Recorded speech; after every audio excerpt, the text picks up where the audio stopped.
Hello, and thank you for joining me. I hope you're doing well this evening. Now sit back, relax, and let's get into our story. Hello, Mother. I feel like tonight may be my last in these trenches, for better or worse. Last night, the enemy pushed us back to the perimeter of the town we've been defending for the past 3 months. Unfortunately, I'm not sure how much longer we can hold out for. Reinforcements and supplies are 2 to 3 days out. I have 2 Insta-Chow syringes left and 3.5 magazines to hold me through the next few nights. We have about 2 more hours of sunlight left. I'll be sure to give the mail carrier this letter before it heads out back to command. I just need to be honest with you. Don't get me wrong. I love you very much, but I wish you never had me. Being given away to fight for this lost planet that's been long forgotten by our rich leaders was a choice I hate you for. I understand what you were trying to prevent, but it's no life for a kid. My earliest memory is when I was given my mask, rifle, and shovel. I don't remember playing. I don't even remember feeling a solid piece of food touch my tongue. I don't even remember any motherly instances with you, unlike all those who left us to rot on this planet while they get to fully enjoy their lives on Mars. From there, it was just war. I'm not even sure how old I am. 16 maybe? I was reminded of what a face looks like today, since we all wear these damn gas masks and treated uniforms that are supposed to keep us alive in this wasteland. Only thing that makes sense to me anymore is my rifle at this point. You wouldn't know anything about that. You damn waste of lubricants. You're no better than me. Only difference between you and me is how we die. Just know your son will die on his feet. I won't become an incubator. I refuse to go out that way. They still tell us they don't know what those things are or where they came from. They fucking know. I hear them talking. Some of the soldiers think they're aliens. Others think they're demons. They're neither. This morning we were tasked as a squad of 4 to inspect the overtaken village up north, while the rest of the unit refortified in the areas where it was needed. It was one of those villages that thought prayer would save them. A mistake paid in fluids. 3 pikes sat at the entrance of the village with 6 heads impaled on each one. All of their hands were stuck to the sides of their heads with that nasty mucus, and their feet to the bottom of their necks with the same. We knew we needed to find the nest. The bodies and doors told the story along the way. Like always, the buildings were untouched, with relics hanging above every door. There were some forced entries that were probably those seeking shelter after the monsters revealed themselves. You could tell because the first few doors were in good condition. Panic settled in after that. Each household had a pike to the left of the door, with however many heads were inside, stuck on it.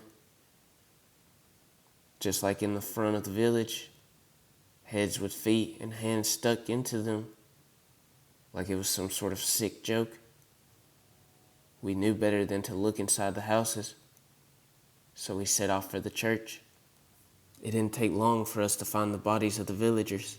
Those monsters had them, positioned around the church on their knees, in prayer, all missing their hands, feet, and heads, all facing away from the church in the center of the village.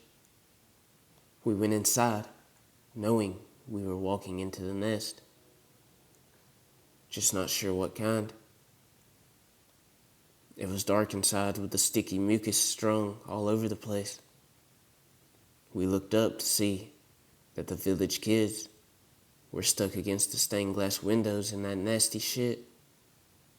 They hung upside down, keeping the sun from shining through to the inside with their large impregnated heads taking in all the light.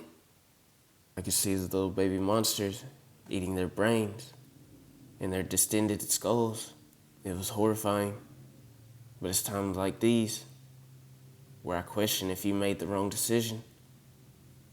My bootlaces were older than J124, so I understand why he made such a stupid mistake. The kid couldn't have been older than 5 when he started fighting in those trenches next to me.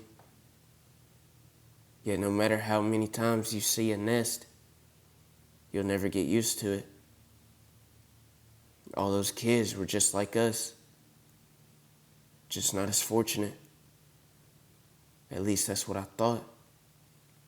Without securing the church, J124 decided to neutralize a larva in one of their incubators. WO88, the oldest of us, yanked on the muzzle of his rifle to get him to stop. But it was already too late. I don't care what people say. Those things fucking laugh when they are hunting us. The sound of hundreds of feet stepping off in unison all around us immediately put us on edge. We watched the long body of a nester unravel through the pews until it was standing in the middle of the church. The nester was easily taller than the church's ceiling. Mucus hung from its nose and teethless mouth while it checked on the head J124 shot. All white laughed. Shortly after, the crawlers started climbing down from the ceiling. The crawlers went straight for us. 3 to be exact. I really can't stand those things. 17 legs on a body with nothing but a head on it still haunts my dreams. After watching P217 get taken on my first night with the tunnel purgers, I'm glad I wasn't small enough to go in, but I've always regretted not doing more. WO88 focused on the nesters, while the rest of us opened fire on the crawlers. 2 of the 3 crawlers dropped from the ceiling before they could get to us. The third stuck all of its pointed legs into B899's body before biting into her neck. I put a bullet through both of their heads while it was still latched to her neck.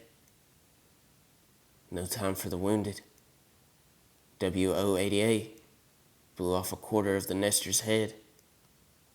The rest of his rounds went into its long, hairy body that was leaking from the wounds. It was trying to patch itself up with its mucus while swinging its other end at us. Pews were thrown around the church, making us find cover. J124 popped his head up to let off some shots, just to have a ball of mucus nail him in the face. Kid's feet were taken out from under him as his head smacked the floor. We recognized that the nester was about to burrow when we noticed the incubators were no longer stuck against the windows. WO88 had been saving his last explosive for the past couple of weeks. They're really hard to come by nowadays. He waited for it to start burrowing, then went to stick it onto his body. Well, his hand got stuck too. WO88's body was crushed from being forced through the hole before we heard the boom. The tremors died out shortly after that. It was just J124 and me after that. I could tell the death of WO88 and B899 weighed on him. Watching him clean the mucus shit from his mask, it comes with the job though. He would have learned. B899 still has some ammo on her, so I picked it up so J124 didn't have to. We left the church to head back to this fuck-ass town. when J124 was lifted into the air next to me. I turned around to see a damn brain bleeder floating in the church's doorway. It started laughing, or making that damn noise before I sent 2 rounds through its chest, and 1 more to pop that fucking balloon head. I wasn't ready to see J124 dead at my feet though. His mask was peeled off, and I saw a face I didn't recognize. He didn't even look human. His nose was just 2 holes in the center of his face. The tube that feeds us our nutrients, stems and lubricants, was ripped from his neck, making him gasp for life itself while blood puddled under him. I watched his small, beady eyes shrivel up inside his skull. Before he was able to even see me, I heard him call for his mom, who he probably didn't remember through his cracked, thin lips. Didn't have many rounds to spare. I quickly drove my shovel through his neck, hoping it didn't cause any more pain than he was already in. He didn't need his rounds anymore. His fight was over. I walked miles through the wasteland, back to this town alone with my thoughts. You know what I thought about? How grateful I was that the brain bleeders could only focus on one person at a time. Then, I thought about how they often focused on mind manipulation rather than killing. That monster could have just made J124 kill me, or mutilate the kid right in front of me. Yet, it just ripped off its mask before letting me kill it. It might have not tapped into my mind like they usually do, but I could feel the seed it had planted. By the time I got back to this town, S405 was no more. I finally understood what we have been fighting. T209 uploaded the footage from my mask as soon as I got back from our assessment. Now I'm at my post writing you this letter, even though I haven't heard from you in years. The town's mayor thinks we'll be able to hold the line for the night. I believe we might, but the reinforcements won't find anyone alive when they arrive. There's a reason why they only come so suddenly at night. A reason why they never have to force their way into everyone's home. There's a monster inside all of us. They're just waiting for the right push.